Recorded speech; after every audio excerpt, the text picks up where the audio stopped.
Hi, everyone. My name is Dan Stern. Thank you for coming to this talk. I represent Dangen Entertainment, a publisher based in Osaka, Japan. We publish indie games and we've been in business for about 6 years. Some of our most famous games are projects like Minoria, Crosscode, Iconoclasts, Bug Fables, One Shot, and very recently we launched Dungeon Drafters and Hunt the Night. I consider us very fortunate to have gotten to where we are, starting from very humble beginnings. We were a startup company, and I think we've enjoyed really fortunate success. So I'd like to talk today a little bit about what it is that we're looking for in the games. I think one of the greatest strengths is that we curate quite well. We've really received a certain amount of recognition for that. We got selected as the number 13 publisher by Metacritic a couple of years back, which sandwiched us between Nintendo and Square Enix, which is incredibly humbling. And what that said to me was that we were doing some things very right in selecting excellent games, working with developers who are incredibly talented. And some of those games are games that we sought out and we wanted to work with those developers and we reached out to them. But in other cases, the developers approached us. So I'd like to share some of my experience reviewing pitches and what it is that I look for, having done this job for about a decade. And at this point with Dangen, we review about 500 pitches a year. So I want to preface this to an extent by saying that all publishers are different. And I bet every publisher also says that, but it really can't be iterated enough. Some publishers simply don't review certain genres of games. We're not picky in that way, but that is totally a thing for some publishers. Some are looking for very specific visual styles. Some of them are focused on, almost anything. I think there are enough publishers out there that there's a niche for almost any kind of concept. Something else worth noting is that this reflects our outlook at the moment. It has changed from the past, and I'm sure it's going to change in the future to some extent too. But at the point now where we have grown, we have been fortunate. We're doing more funding than we originally did when we started out, and but we're still like indie ourselves. We are independently owned, and that means we're responsible for our own success. So we are still pretty careful with our with how we consider budgets and what games we want to work on. I'd also like to say that if you have any questions, please ask them anytime. I'll pause to be able to answer those. This is a pretty unstructured talk, and so there's plenty of room to answer questions on the fly. So the first place that I want to start is this is assuming that you're reaching out and pitching via email. It's not so much about in-person pitches. I guess that's because after COVID, I've been reviewing most things through emails or online somehow. So I want to start there. And the first thing is that I recommend researching and pitching the right people. I would say a small percentage of emails that I get feel like very catered towards like Dangen as a publishing label. And you can usually tell by the way that the mail was written. First, whether it was written for me specifically or whether it was written for a large group of publishers, maybe in a list or something like that. And it's really worth knowing, at least in the first round. I think there are ways to stage this out, have multiple pitching stages, so that maybe in the first round of pitching, maybe send personalized emails to specific publishers whose portfolios you think your game will fit into thematically, genre-wise, gameplay-wise, aesthetically, that kind of thing. And it always catches my attention. I always notice if somebody seems to know our portfolio and references the game specifically, and then if I look at the key art, the screenshots, the video, and then while I'm playing the build, if I'm like, if I'm looking at those things, it's obvious to me that they really thought about that and were like precise in how they evaluated like how their game is going to fit in our portfolio. I think it indicates a degree of like professionalism and like due diligence, which is reassuring, especially if you're going to be investing in a project. But it also, I think it saves both teams some legwork. If a team is very specific in their pitching, I think the chances of a conversion rate into a conversation or a potential like partnership is going to be higher anyway.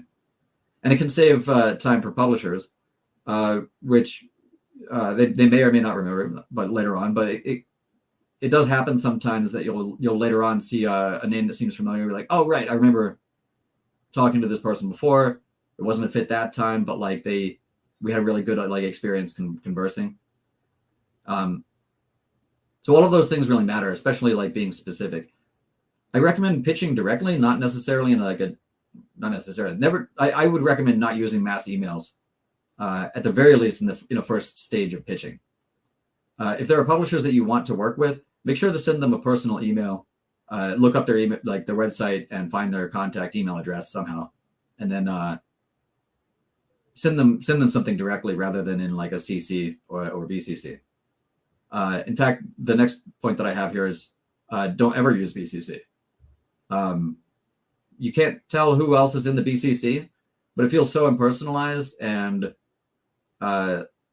like there's not a lot of effort going into the approach. And it starts off with at least for me, I mean, maybe other people are different, but for me, it starts me off with like a very negative first impression. I have seen situations where other publishers are CC'd and I can see who's in there. And there's a time or two where some of us are like, hey, fellow scouts, how you doing?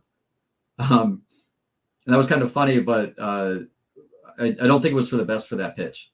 So I would recommend like avoiding those kinds of situations. Getting directly into the actual pitch itself. I think a lot of pitches have too much information.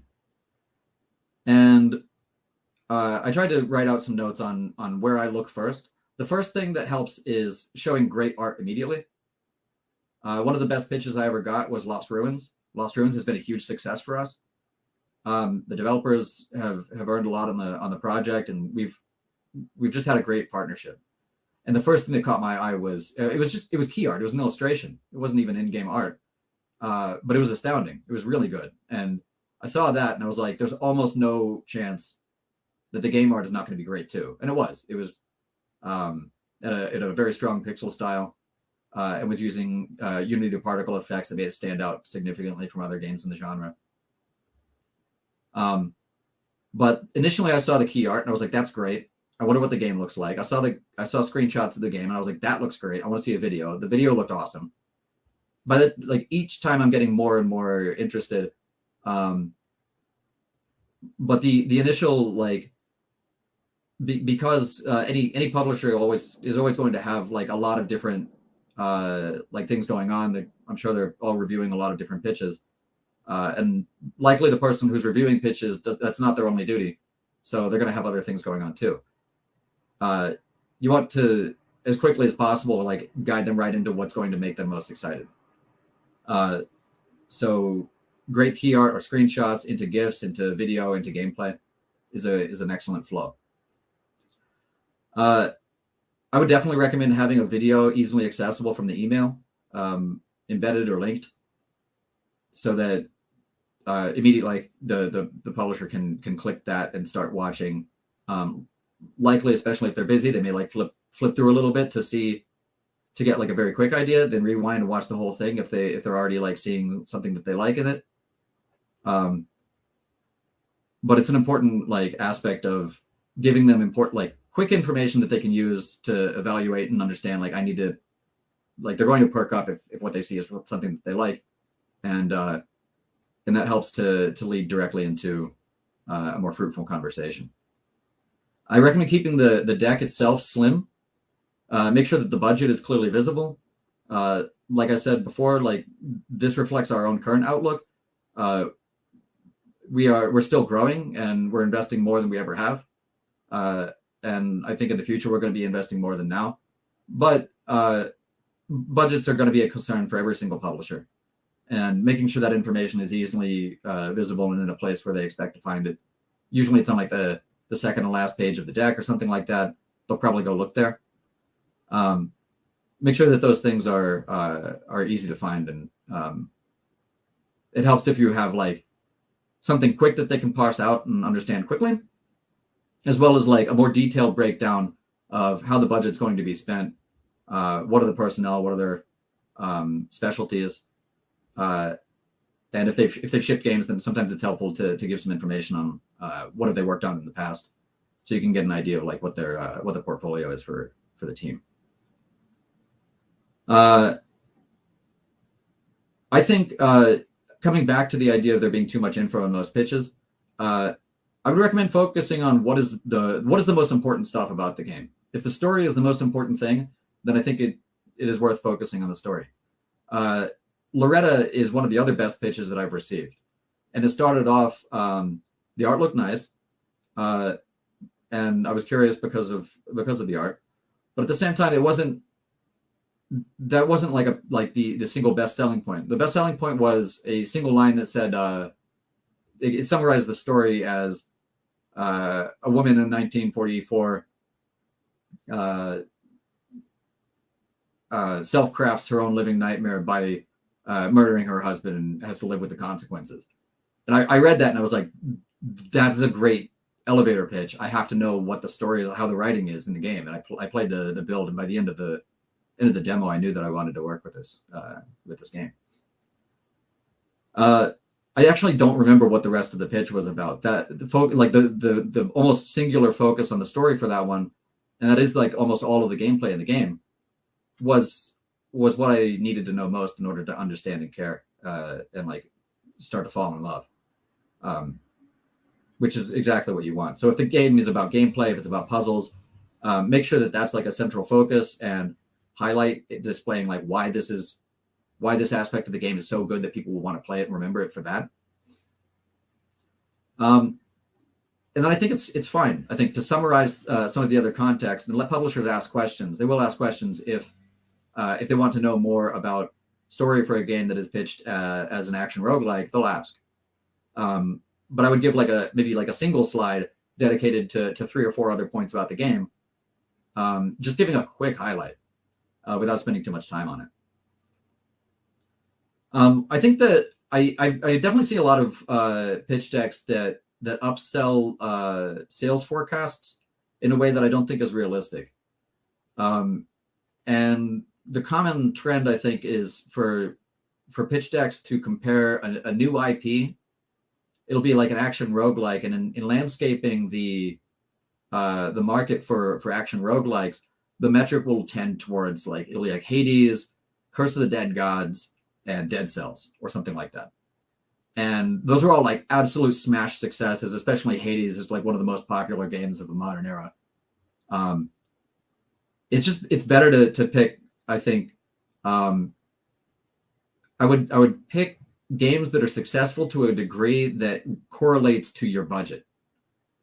So that if your budget is $200,000, pick games that are honestly reflective of what the game is like, but at the same time have sold an amount that shows the publisher would probably make an ROI, but without like upselling to the extent that that it feels like everybody's going to get rich immediately, and it'll be like the biggest game ever. I think those kinds of techniques are probably it probably works in the reverse for most publishers. And I'd recommend, just focusing on the main question that a publisher is going to have is, will we break even? And the second question that they'll have will be, how profitable can it be in the long term? So stay realistic and keep it relevant to the budget. And lastly, on pitches, a themed deck is good. It just looks nice and it feels professional, and it can show off like art direction for the team. Art direction has become, it's always been important, but I think it's like the bar for art has gone up so much in recent years that a lot of games have strong art hooks. And so like beautiful pixel art, for example, is not its own unique selling point to the extent these days that it used to be. So it's kind of like an expected baseline at this point, but it is important to show like excellence and competence, and theming a deck can help to do that. And it can also like indicate to the publisher like, the UI might be cool. They could already do this stuff with the pitch deck. Coming to the build for the pitch, my feeling is that some builds are a little too elaborate and some builds have not enough information. The main thing that I want to know when I review a build is what could I reasonably expect from the product later, and does the build that I'm playing indicate that that the core concept is going to be exciting. Ideally, if I have to like extrapolate or like guess at what else will be in the build in the final version of the game, it's best if that's stuff that's kind of like easy to imagine and not necessary to experience. A great example for this was Dungeon Drafters. When I first played Dungeon Drafters, you could not play inside the town. Now that it's released, the town introduces the whole extra macro loop, which is excellent. But I'm really familiar with strategic roguelike games, and at the time, like Dungeon Drafters leaned a little bit more towards roguelikes anyway. So I understood what that would be like, and what I wanted to know is how clever are the cards, how fun is it doing combos, and as I played the game and got used to that, I was able to ask some questions to the developers. I learned, wow, combos are really clever. It makes me feel smarter than I am. It's really satisfying, and I can kind of guess what the other macro stuff is going to be like. And we committed to funding the project before we reached the point where we saw what the macro loop would be. But the stuff that was harder to imagine was in the build, and that was really important to us. If progress systems are important, then the publisher might want to know what that experience is like. Hades is a good example of that. I think if I was trying to pitch Hades to a publisher, that I'd be like, I would definitely want to focus on how does the narrative develop over the course of runs. For example, there's a lot of different stuff in Hades that does stuff like that. If skill, item, or upgrade varieties are important to show, like for like the gameplay, then show the fun stuff in that. If it's upgrades, show how upgrades can get fun. If you're to come back to the Hades example again, boons get really exciting, and it's the variety and how they apply to each of the different weapons and how that like interplay occurs when you're min-maxing in a run and choosing what you want to pick up. And so I've played like action roguelikes before that have a system where picking up upgrades is important, but the upgrades were mostly like numerical changes or something like that. It didn't show like a variety in gameplay and how that can be exciting. And I think that would have been like a stronger way for that game to explain itself in the initial build. This is a minor point, but very important. A lot of publishers will want to play with a controller. I recommend always having controller support in a publisher pitch build. I've played a lot of builds that don't have that. And finally, just to wrap things up, and thank you for your patience as I went a little over time. A lot of publishers do talk about hooks and USPs. I think there were several year long period where hooks were especially a large part of the overall discourse. And I used to talk about that all the time then too. It was something I was very passionate about. But as there have been like more releases and a lot more like high quality releases in recent years, I think truly unique designs have gotten even more uncommon than they were before. And I think now that there's just like there's either as much or more opportunity for those for a truly unique game to get overlooked. So I don't think that like the USPs don't necessarily guarantee success. They are really important, and I think you can see when a game really has it. It's hard to define in words like right now, but you can see it and feel it. Oftentimes that's really obvious. But I like to fall back on advice that I heard from Koji Igarashi one time, which was that rather than making what you think that somebody wants to see or that end users want to play, or what you think a publisher might accept for in a pitch, I think it's less risky to make something that you love and understand very deeply. If you love something and you're making something that is rooted in like your experience as a gamer and a developer, you'll make your best iteration of that. And with games like Dead Cells, it's clear that they know and understand that design. They love it. They played those kinds of games forever, and they made their best version of what they were going to make. And I think that'll show with whatever somebody is trying to make. The better they know it, the better they love it. The better that their art is going to be. And it comes across not just to publishers, but to fans and to everybody else too. And that's everything that I wanted to say. Thank you very much for listening to this talk, and I hope it was helpful for you.